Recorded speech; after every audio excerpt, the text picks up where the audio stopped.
Well, greetings. It's the weekend, and this is your update, and we're in the final days of August.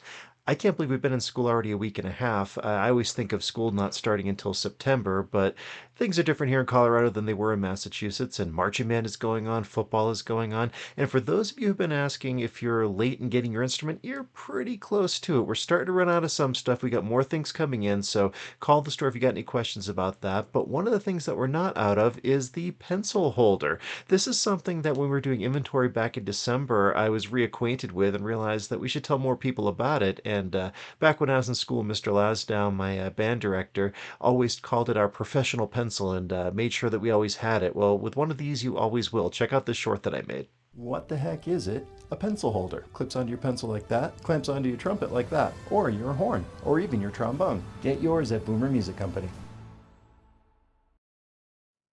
Super simple item. Keeps the pencil right at hand. Very cool, very cheap. Come on in and grab one.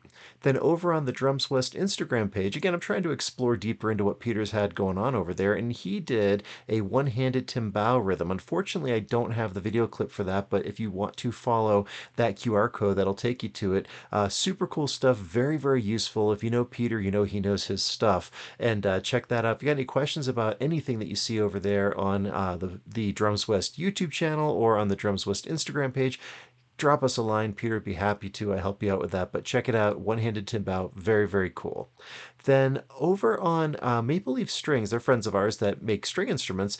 They do their orchestral minutes, and this time they were talking about graduation patterns. This has to do with the tops and backs of string instruments and the various thicknesses of it and how that affects the quality of the instrument.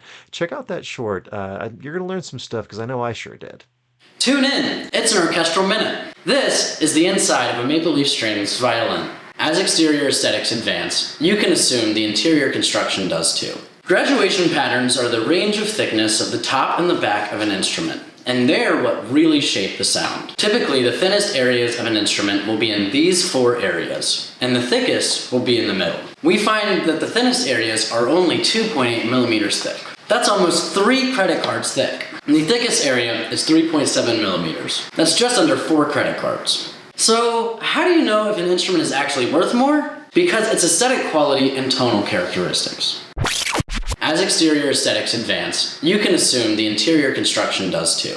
The graduation pattern is what gives it the sound and playability that people fall in love with. So next time you burn a hole in your gift card, don't throw it away. Bring it into your customers to demonstrate how thin violins are. And that's an orchestral minute. So, in researching this a little bit further for my own edification, I discovered that different manufacturers have different thicknesses for the different parts of the instrument. So that's what gives, a Stradivari or an Amati a different tonal quality than a Guarneri or something like that. So really fascinating stuff. That's a great introduction into it, but dive deeper into it. It's some really cool stuff. We need delve more into it and find out more about it. Then over on the Podcasting Store Medium page, this week I wrote an essay that was inspired by two things. One was a conversation that I had with one of our band directors talking about different careers in music. She actually had me talking to her class about non-performing stuff, very, very briefly, and I mentioned a few things that I did, but also a book that I was reading with Sam, my youngest, called The Badlands of Hark. It's by R.L. Stine.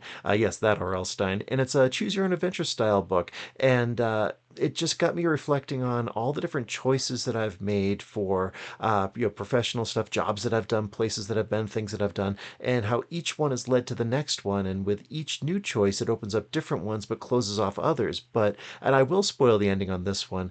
Unlike the Badlands of Hark, which has only one path to victory, there are many paths to victory here with having a career in music as a non-performing musician, as someone that isn't making their living on stage. So check out the essay. It'll give you some insights into some stuff that I've done. And frankly, if you're looking at non-performing careers in music, I would love to talk to you about it if you've got questions. So check that out. It's a good read. That is your weekend update. As always, thank you so much for watching. Comment below. Let me know what you think. Like, share, and subscribe. We will catch up with you next time.